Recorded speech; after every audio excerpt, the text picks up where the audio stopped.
Usa ka sinyas gikan sa usa ka pulis ang nahimong sinyales sa mga kauban niini nga nakita na nila ang punting sa drug buy-bust operation. Gipahapa ang lalaki nga punting sa operasyon o gibasa kaniya ang Miranda rights asa unod ang iyang mga katungod ilawom sa balaod.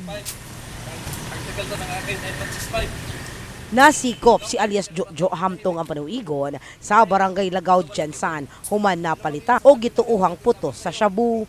Bale, mayroon nakapag-team-by sa atin na concerned citizen dito sa ating station.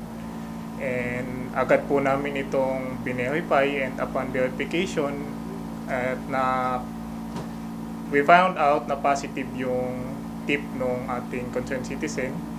And then agad-agad po natin itong ginawan ng coordination together with PIDEA at kanina pong alas 7, bandang alas 7 ng umaga ay nag-briefing po kami at agad po namin hinuli through bypass operation ito pong suspect na nagngangalan pong alias Bonbon. Dugang ni Police Captain Leonard Fiesta, Deputy Station Commander sa Lagaw Police Station, naa sa lugar nga ginsakupan sa presinto ang target sa operasyon sa maong dinakpan.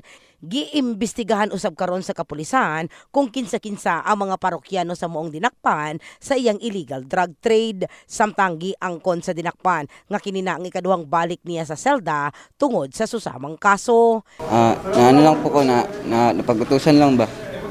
Unsay meaning sa napagutusan? Na utusan lang god, murag gisugo lang god, gisugo.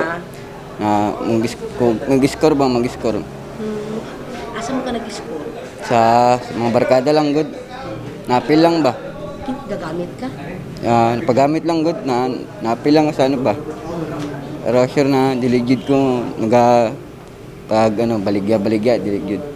Pero nakuha gito sa imong kamotong illegal na Na-recover gikan sa dinakpan ang nasa 8.61 kagramo sa gidudahang shabu nga nagkantidad og 55,965 pesos.